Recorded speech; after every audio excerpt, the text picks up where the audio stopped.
magazine is the UK's best-selling footy mag for kids. For any parents listening, you can subscribe to Match of the Day magazine and get 4 issues for just £4. Visit buysubscriptions.com/Freddie. Terms and conditions apply.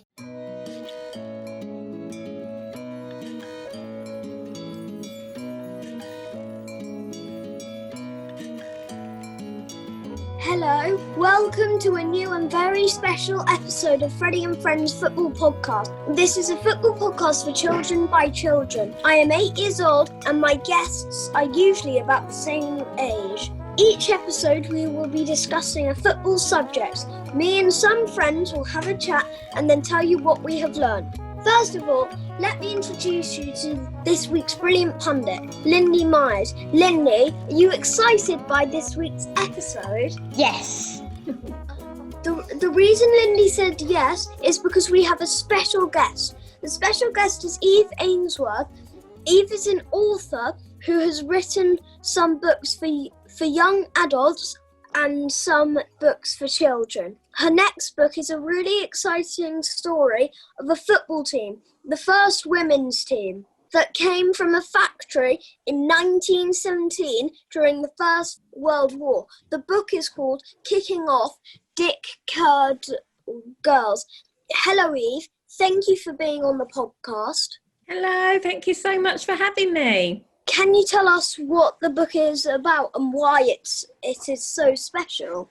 Yeah, I can tell you all about it. So it's called Kicking Off, Dick Kerr Girls, and it's very special because it's based on a true story about the first proper girls football team that was ever set up in the northwest, in Preston, near Manchester. And the girls set up a football team. They were working together in a factory.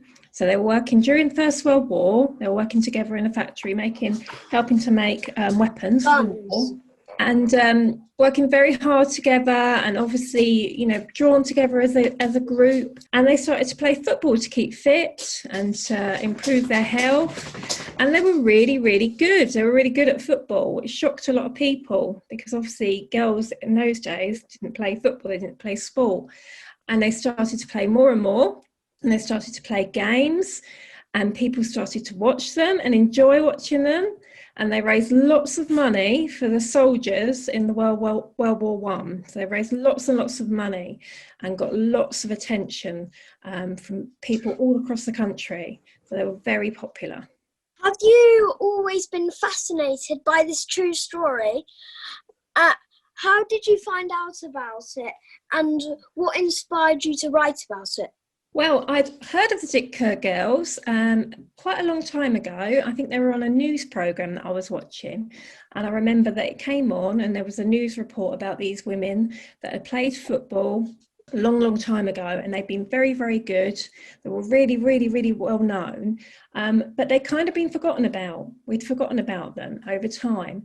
And because what had happened over the years, girls' football had been banned. So in 1921, a few years after these girls set up, the FA, so the Football Association, actually banned women's football, partly because teams like the Dick Kerr Girls were doing really, really well. So I heard this news report about how girls' football had been stopped and banned and how people have forgotten about teams like the Dick Kerr Girls. And I remember being really annoyed because I'm quite a feminist. I like all things to do with women doing well.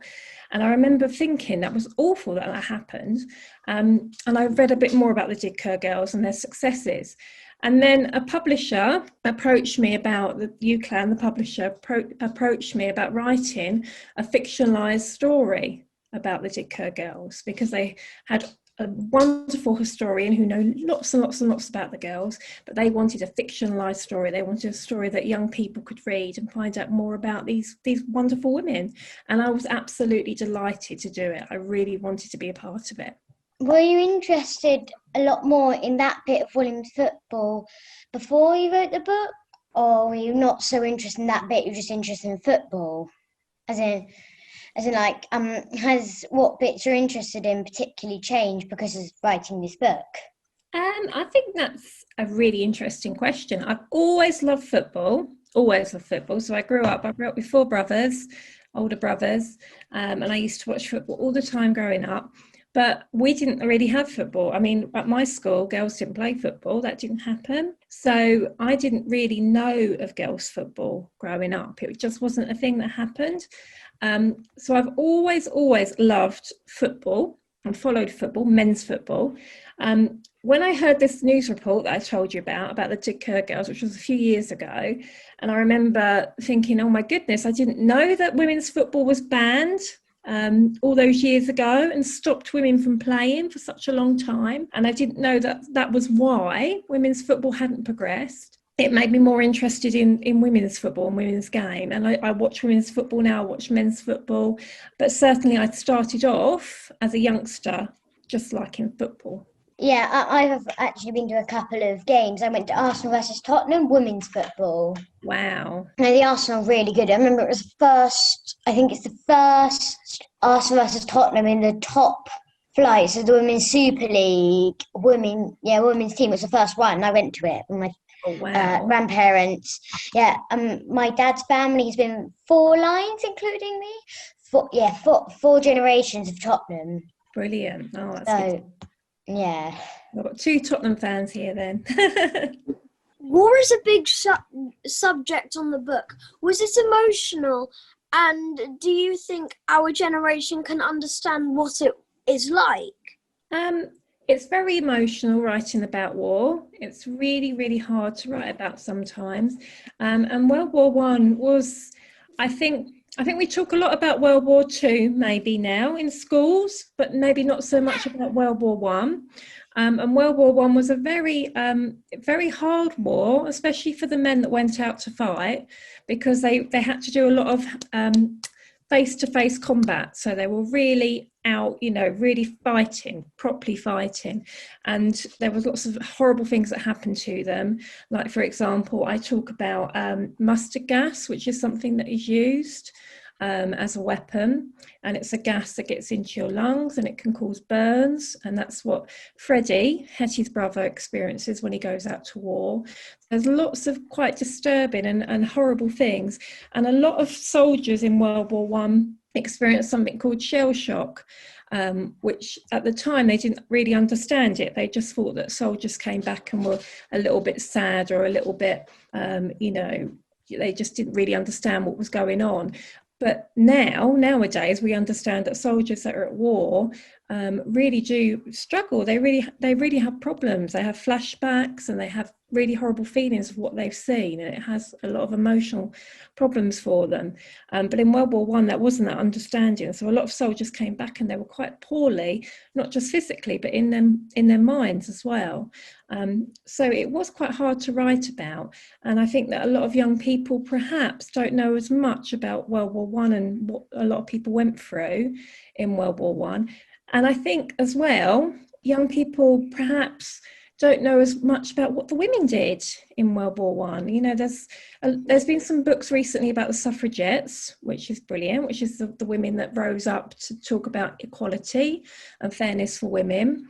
But I think as well, we need to talk about how much women came together during the war, when men went out to fight, and the women really had to come away from their homes and work in factories and do jobs that they never done before to really help the country and really help the war effort. It really changed the way the country was and the way we treated women. Eve, how did you balance fiction and fact in the book? Because you said that it isn't all fact, but it's a bit of fact in it. As in, did you talk to relatives did you have some characters that actually lived, and so you talked to relatives of them, like relatives, because they'd probably be dead now if they were real. A lot of the ladies that I mention in the book are dead now. They have passed away. But I was very, very lucky because we have a lady called Gail Newsham, and she wrote this book here called A League of Their Own. And she is an expert. So she's an expert in everything to do with the Dick Kerr ladies. So she's been studying them for years. She knows all the relatives. She's friends with a lot of the relatives and people connected with the club. And she is wonderful. So she worked with me. So whenever I had a question or I needed to know something, then I would speak to Gail and she would make sure that I get all the facts right. So everything was right that way and correct. And she is just amazing. And then the fiction obviously is coming from my head. So I add those little fictional details. So Hetty is fictional. She's a fictional character. She's not a real Dick Kerr player. And her brother's fictional and the family are fictional. But all the players that I speak about in the team are real players. So I've checked with Gal to make sure that I get details right about them. Was Hetty real, and was it fun writing about her? So Hetty was fictional, so she was from my mind, and I really loved writing Hetty. She was really good fun to write. I think somebody else asked me recently, they said, was Hetty based on anybody? And I had a little think about it, and I realised that Hetty, actually, there was a bit of my nan in Hetty. So when I wrote Hetty, there was some characters of my nan in her, and I think that's why I really liked her, because my nan was quite fun-loving, and she was very kind. She was a very kind lady, and she was very hard-working. And I think a lot of her character went into Hetty. So I really, really love her as a girl. I like the fact that you had a lot of strong female characters in it. Did you have any female heroes growing up? Oh, that's a brilliant question. Female heroes growing up. So off the top of my head, there's quite a few, I guess. I mean, I absolutely idolised Madonna, the singer, when I was younger. So she was probably one of my first heroines. I just loved her. Her posters of her everywhere on my wall.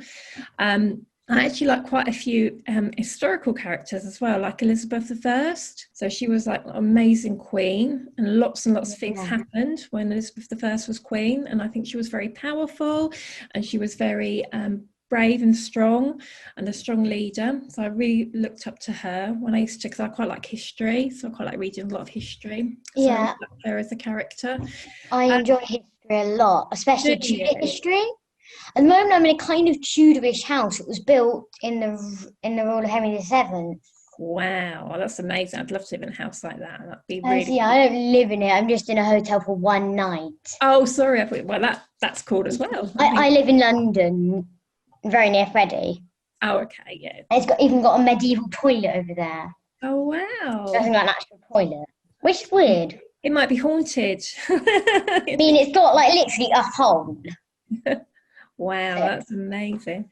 Thinking of other historical characters, I mean, other people that I've looked up to that are female, there's quite a few. I mean, throughout history, I think that we've had a lot of strong women that we need to remember and think about. But probably the main one for me was probably Madonna as a singer, because I absolutely adored her. And there's quite a few actresses that I love, and characters like Florence Nightingale, who did a lot, obviously, for nursing and for keeping things clean. There's going to be more. I'm going to come off this call and I'm going to think of so many that I want to say. How did you enjoy writing about the football matches? I am a big football fan, and I really liked writing about the matches. I really enjoyed that part of it. So I've always followed football growing up. So I grew up with football around me. It's always on TV, and I watched it with my brother. And then I used to go to games when I was older.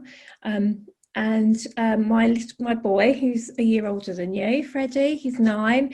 He is a huge football player, so I have to take him to games all across the country, and he's had trials for lots of teams, so he's a really, really good player, and I have to stand and watch him play in the rain and in the sunshine.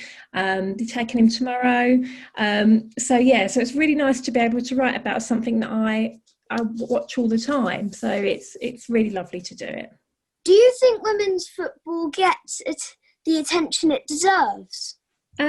No, I still don't think it does, really. I think we're getting better. We're certainly getting better than we were, but I don't think... Especially when it was banned. Yeah, exactly. If you think how things were, especially when... it was banned in 1921, as I said, and for many years there was nothing. But even when I was growing up, there was no women's football, and it wasn't on telly, it wasn't talked about. There were teams playing, but it wasn't a big thing. And I think obviously we're a lot better now because we've got an amazing England team, we've got amazing female teams across the country, but I still think it's not equal to male football. Neither do I.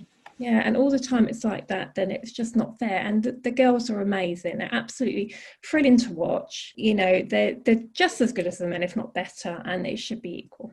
So, E, have you got any plans for any more female football-based books? Because they had at the end, like, one saying there was another one coming out. Yeah, there'll be a series for this one. So I'm writing the second one now. So there's going to be a second Dick Kerr book, which is it's actually Freddie's telling the story this time. So the brother, it's his story. And he's following the team as they progress. So their journey progressing a little bit more. Wait, so are you following Freddie? Yes, I'm following the brother this time. So the brother is connected with the team. So do you follow him going out to war and everything? No, he's back from war. So you're following it basically when it leads off from Hetty? Yes. And so maybe next time you do one of the football players from the girls' team. So you're kind of switching characters. I'm switching characters, yeah, that's right. So the second one's going to be about Freddie. And although it's not him at war, you will hear some stories about him at war. And what he experienced. And the third book, I'm not going to tell you who the third book's about, but the third book is going to be another girl who's going to be connected with the team. So yeah, there's going to be 2 more books for the Dick Kerr girls. Ooh, I think I might know. Yeah, me too. I've got a couple of guesses going on my head. So have I. Do you think anything is for boys and not for girls, and anything is for boys and not? Anything is for girls and not for boys? Oh, that's a good question. I mean, generally, I believe in fairness and equality. So I believe that, you know, there should be no restrictions depending on your gender or your sex. So whether you're male or female, it shouldn't restrict what you want to do or what you do and how you get paid. And I really strongly believe that. But obviously, there's going to be a few jobs. A handful of jobs perhaps where you might have to be male or female. So for example, some jobs where you have to look after people without getting too complicated, but some jobs they have to be either male or female, and it's sometimes restricted because of the type of work it is.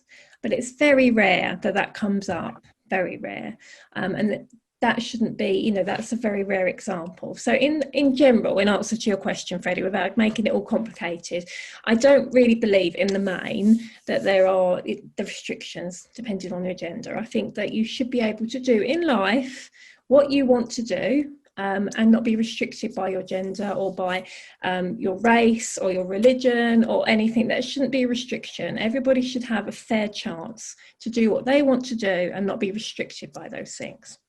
I agree with you. Yeah. When I'm playing football at school, when we're playing it, I'm even though I'm like as good as any of the other boys, I often get that I'm like the last to be picked. I was the only girl in it, and I was nearly always last to be picked in the last round of football. And often, there are players who I think are pretty much my skill. Whenever I ask to join in the game, I don't get anything except defender as my position. Oh, that's so frustrating. That really annoys me. Yeah, there's lots of other boys who are kind of like same age as me, younger than me, and they get proper things about what they're meant to do. They're probably nowhere near as good as you, are they? And I think all you can do is just keep fighting for your place.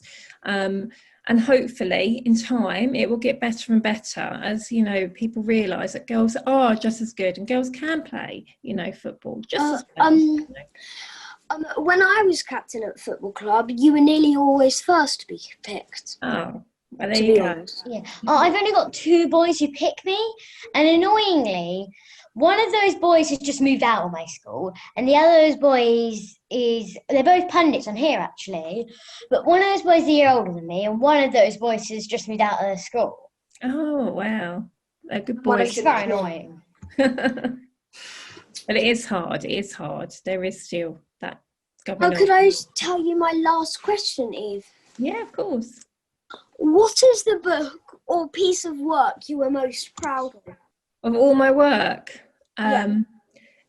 I mean, it sounds silly because you're doing the interview, but I think it probably is this book, this Ditka book, because I'm really proud of telling the story of these ladies. I think the story needs to be told. I think more people need to know about them.